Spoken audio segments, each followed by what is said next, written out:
The morning sun crept through the dusty windows of the small wooden church in Willow Creek, Wyoming Territory. The year was 1873, and though spring had arrived, the air still carried a bite of winter's chill. Margaret Ellen Porter stood at the altar, her hands trembling around a small bouquet of prairie wildflowers she'd gathered at dawn. The dress she wore had taken her 3 long months to sew by lamplight, white cotton with lace her mother once wore, now stitched carefully around the collar and cuffs. She'd dreamed of this day for months, of walking down this very aisle to Thomas Hartley, the banker's son with the easy smile and promises of a better life. 6 months of courtship had filled her heart with hope. But now, 45 minutes past noon, she stood alone. The wooden pews creaked with uneasy shifting. The whispers started soft and grew sharper with each minute. "Maybe his horse threw a shoe," someone murmured. "More likely he got cold feet," another voice whispered, just loud enough for Margaret to hear. Reverend Davies cleared his throat, shifting nervously beside the altar. "My dear," he said gently, his weathered hands tightening on his worn Bible, "perhaps we should." "He'll come," Margaret interrupted, her voice trembling. "Thomas gave his word." But even as she said it, doubt crept in like a cold wind through the church doors. She remembered how strange Thomas had seemed the night before, his eyes glassy from whiskey, his words sharp. When she'd asked if something was wrong, he'd grabbed her arm hard enough to leave bruises she now hid beneath her sleeves. A loud creak broke the silence. The church door opened, and every head turned. Margaret's heart leapt until she saw it was only Walter Jenkins, the telegraph operator, his face red from running. "Reverend," Walter panted, pulling off his hat. "Got a telegram from Denver." Reverend Davies took the slip of paper, his brow furrowing as he read. His lips pressed into a thin line before he looked up, eyes full of pity. "What is it?" Margaret asked, her stomach twisting. "Please." "What does it say?" Quote. The Reverend hesitated, then handed her the telegram, the words blurred before her eyes as she read. "Thomas Hartley departed Denver Station this morning, bound for California. Sends regrets." The paper slipped from her fingers, fluttering to the floor. The church erupted in whispers. "He's not coming." Poor girl. Should have known. A Hartley never meant to marry a shop girl. Margaret couldn't breathe. The world tilted. She'd given everything for him, her savings, her reputation, even her job at the general store. Now she stood in front of half the town, humiliated and alone. "Margaret," Reverend Davies said softly, reaching out to steady her, "let me help you sit." No, her voice broke, but her chin lifted. She wouldn't give them the satisfaction of seeing her crumble. She turned toward the crowd, faces blurring through tears. Some looked sympathetic. Others smiled faintly, enjoying her shame. And at the back, she saw him. Richard Hartley, Thomas's father. His cold blue eyes held no pity, only grim satisfaction. "I apologize for wasting your morning," she said, voice trembling but clear. "Please excuse me." She started down the aisle. The whispers followed her like a swarm of flies. Thought she was too proud for her own good. That dress must have cost her every penny. Where will she go now? Halfway down, her knees wobbled. The room spun. The smell of sweat, perfume, and old wood closed in. She reached out for balance, whispering through dry lips, "Just send me away, please." Mrs. Abigail Finch, a stout widow who ran the boarding house, stepped forward. "Come, child, you'll stay with me tonight. Tomorrow we'll figure what's to be done." "I can't," Margaret whispered. "I have no money. I spent everything on." She looked down at her dress. "Nonsense," Mrs. Finch said firmly. "You'll work it off, helping with chores. No woman should face a night like this alone." But before Margaret could answer, Richard Hartley's voice cracked through the church. "The girl should leave town today. She's brought enough shame on my family." The room fell silent. Richard Hartley controlled everything in Willow Creek. The bank, half the businesses, even the judge. "Now see here, Richard," Reverend Davies protested. "Your son is the one who—" "My son," Hartley cut him off coldly, "made a wise choice, avoiding a trap. This girl used her charms to climb above her station." Margaret's face flushed with humiliation and rage. She wanted to scream that Thomas had begged her to marry him, that she'd resisted, believing his sweet lies, but no one would believe her over the richest man in town. Before anyone could speak, the church door swung open again. The sunlight poured in, outlining a tall stranger in a trail-worn duster coat. Spurs jingled as he stepped inside. "Pardon the interruption," the man said, his voice low and steady. "I'm looking for the sheriff." A murmur rippled through the congregation. "Sheriff's been dead 3 months," someone called. The stranger pushed back his hat, revealing a rugged face and eyes the color of storm clouds. "Then I'm in the right place," he said, pulling a folded paper from his coat. "Name's Cole Dawson. Sent by the territorial governor. I'm your new sheriff." He scanned the room, taking in the reverend, the crowd, the tear-streaked bride standing alone. His eyes lingered on Margaret, and something changed in his face. "Just send me away," she whispered again, swaying on her feet. The world went dark.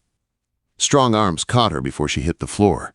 The last thing she saw was the stranger's gray eyes filled with concern before the darkness claimed her. When she woke, she was lying on a pew, Mrs. Finch's shawl over her shoulders. Only a few townsfolk remained, whispering near the door. "You gave us a scare," Mrs. Finch said gently. Margaret tried to sit up, her corset tight, her throat dry. "I need to leave." "You're not going anywhere alone," Mrs. Finch said. Heavy boots approached. The stranger, the new sheriff, stopped beside her. His voice was calm, but his eyes were sharp. "Miss Porter, are you all right?" "Margaret," she whispered, embarrassed. "Margaret Porter." "Miss Porter," he repeated respectfully. "You've had quite a shock. Let me see you safely out of here." Quote. Richard Hartley's voice cut through again. "The girl needs no help, Sheriff. She can leave on her own." Cole Dawson turned to him, slow and deliberate. "Everything that happens in this town is my business now." He tapped the new badge on his vest. "Including the way people are treated." He turned back to Margaret, offering his arm. "May I escort you, ma'am?" For a moment she hesitated, then nodded. The whispers rose again as she took his arm, her torn veil fluttering behind her. "Hold your head high," Cole murmured. "You've nothing to be ashamed of." And for the first time that day, Margaret believed him. The next morning broke gray and quiet over Willow Creek. A chill mist clung to the streets as Margaret stood by the boarding house window, watching the townsfolk pass. Her borrowed nightgown hung loosely on her frame, and her once bright wedding dress lay folded in the corner like a ghost. Mrs. Finch entered, carrying a tray of coffee and biscuits. "Eat, child," she said gently. "You'll need your strength." "I'm leaving today," Margaret murmured, staring out the window. "If I stay, they'll never let me forget what happened." Mrs. Finch set the tray down firmly. "You'll do no such thing. That cowardly man and his father are the ones who ought to hang their heads, not you. Besides, the new sheriff told me to make sure you didn't vanish before he came by." Margaret turned sharply. "Why would he?" Quote. Before she could finish, a knock sounded at the door. Mrs. Finch smiled faintly. Speak of the devil. She went to open it. Sheriff Cole Dawson stood there, freshly shaven, his badge glinting in the morning light. He carried himself like a man used to hard ground and harder choices. "Morning, ma'am," he said to Mrs. Finch, tipping his hat before looking at Margaret. "Miss Porter." Margaret stiffened, clutching the edge of her shawl. "Sheriff Dawson, you didn't have to come."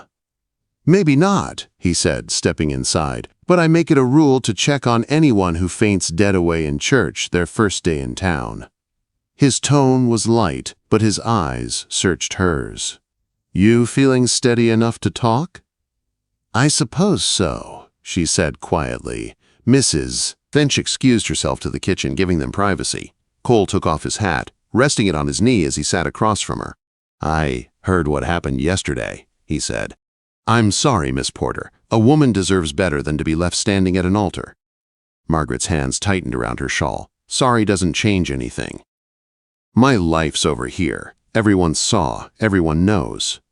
"Your life's not over," Cole said calmly. "Just beginning again, maybe in a different direction." She gave a bitter laugh. "Easy words for a man with a badge. You can leave any time you want. I can't." Cole leaned forward slightly. You could if you wanted to, but I don't think running's what you really want, is it? Quote, Margaret looked away, blinking fast. I don't know what I want anymore. He studied her for a moment, then said, Did Thomas ever mistreat you? Her breath caught. The question struck too close. Why would you ask that? Because I saw the marks on your arm yesterday. And I've seen marks like that before. Silence filled the room, broken only by the ticking of Mrs. Finch's clock. Margaret swallowed hard. He was drinking, she said finally. He said I asked too many questions about the wedding plans. It was just once. Cole's eyes darkened. Once is too many.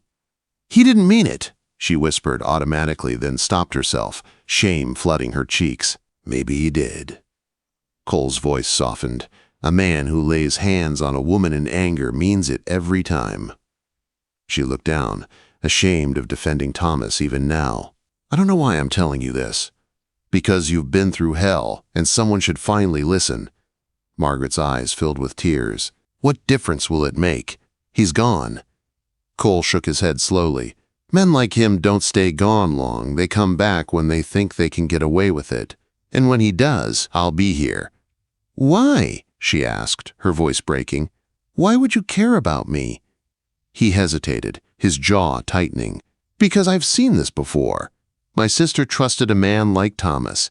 He left her ruined, alone, and with a baby she couldn't feed. She took her own life before I could reach her. I swore I'd never stand by again while another woman was treated that way. Margaret's heart twisted. I'm sorry, she whispered. Cole nodded once. You've got nothing to be sorry for. They sat in silence for a moment until Mrs. Finch returned, wiping her hands on her apron. Sheriff, she said, will you be staying in town long? Long as it takes, Cole replied. Governor sent me to clean up Willow Creek. Sounds like there's plenty that needs cleaning. His eyes flicked briefly to Margaret, starting with how folks like Miss Porter get treated. Before Mrs. Finch could answer, a knock rattled the front door. She frowned. Now who could that be at this hour? She opened it to reveal a young woman Margaret barely recognized, Emma Hartley, Thomas's younger sister. She looked frightened, but determined. Emma, Margaret breathed, standing. What are you doing here? Emma clutched a small envelope to her chest.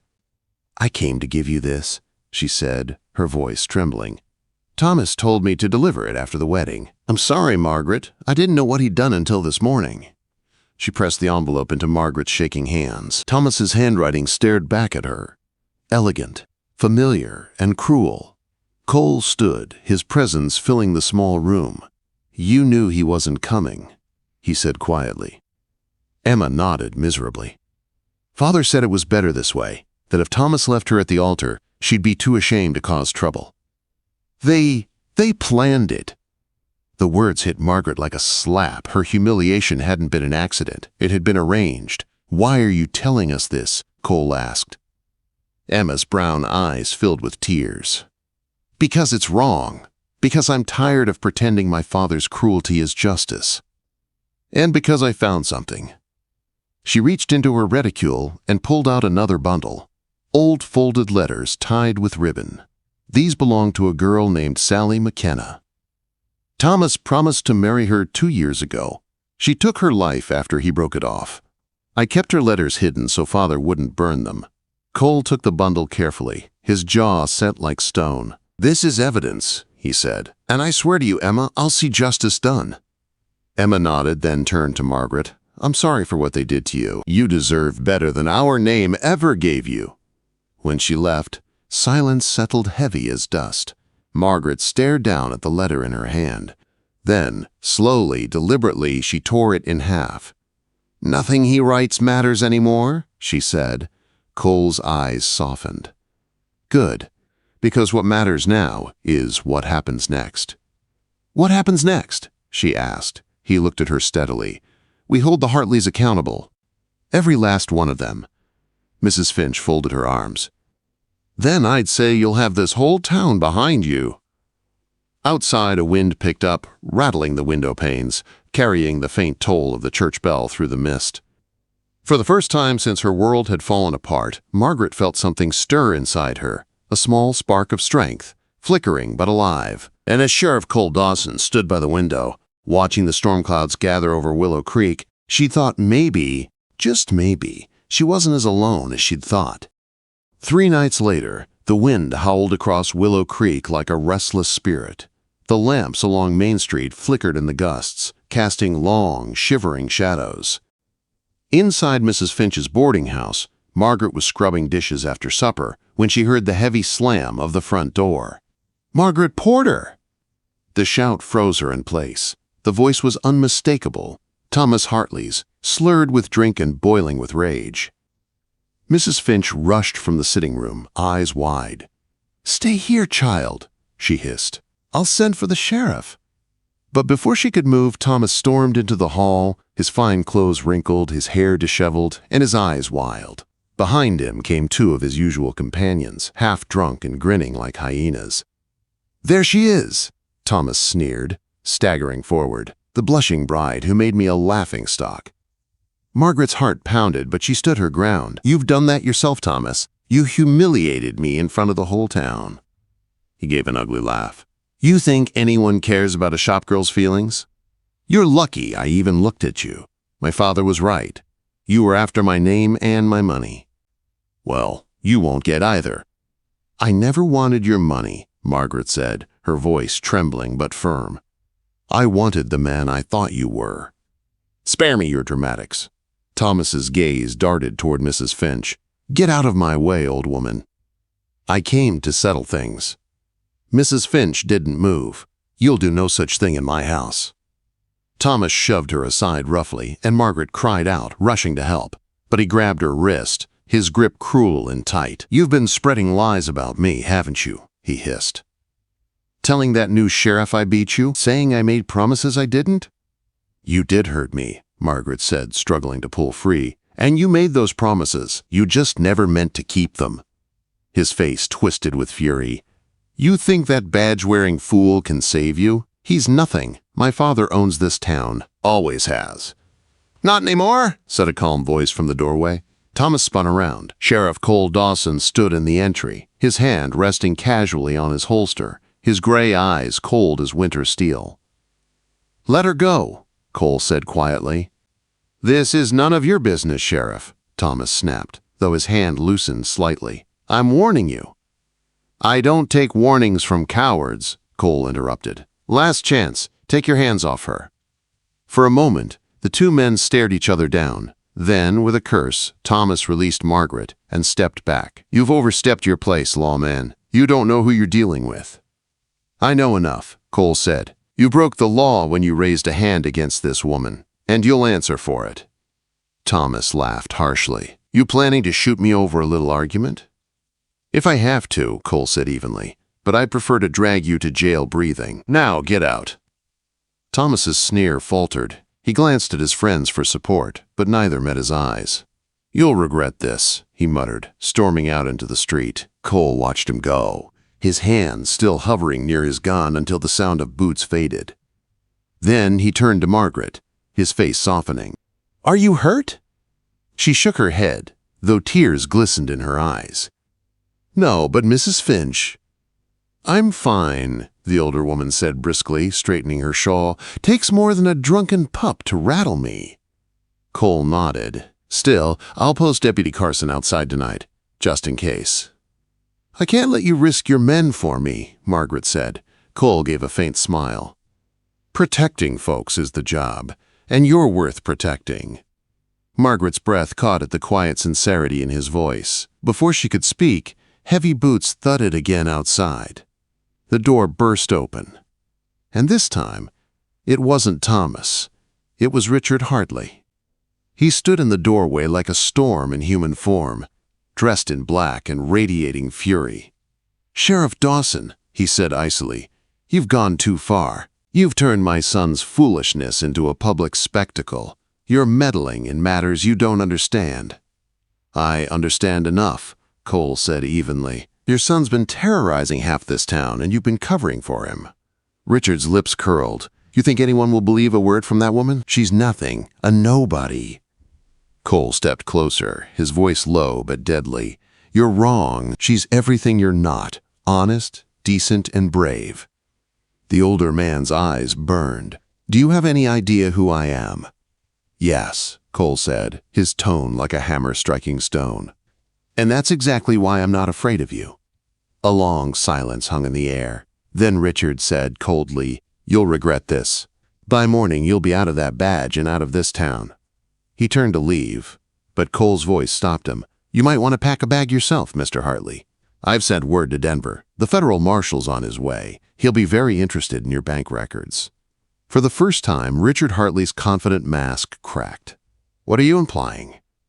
"Embezzlement, fraud, bribery, take your pick," Cole said. "Your empire's about to crumble." Richard's hand trembled slightly on the doorknob. "You'll hang for this," he said quietly. "Mark my words." "Get in line," Cole replied. When the door finally shut behind the banker, silence filled the room. Margaret looked at Cole, her voice barely above a whisper. "You just made the most powerful man in Willow Creek your enemy." Cole smiled faintly. "Wouldn't be the first time." Mrs. Finch placed a hand on Margaret's shoulder. "He's doing this for you, dear. Don't waste it by being afraid." That night, Margaret couldn't sleep. Every creak of the floorboards, every gust of wind outside made her flinch. But then she remembered Cole's calm voice, his steady eyes, his words, "You're worth protecting." The next morning, the town was buzzing. People gathered in clusters, whispering about the telegrams the new sheriff had sent to Denver, about the bank records he'd been collecting, and about the Hartleys finally meeting their reckoning. By noon, the federal marshal's riders appeared on the horizon. The townsfolk filled the street to watch as Cole walked to meet them. Richard Hartley was arrested before sunset. Thomas was found hiding in his father's stables and dragged out in irons, cursing all the while. When it was over, when the town finally breathed again, Margaret stood outside the church where her heartbreak had begun. The doors stood open, sunlight streaming across the pews. She stepped inside, her heart pounding. Cole was there, sitting in the same spot she had once stood. When he looked up, his expression softened. "Didn't think I'd find you here."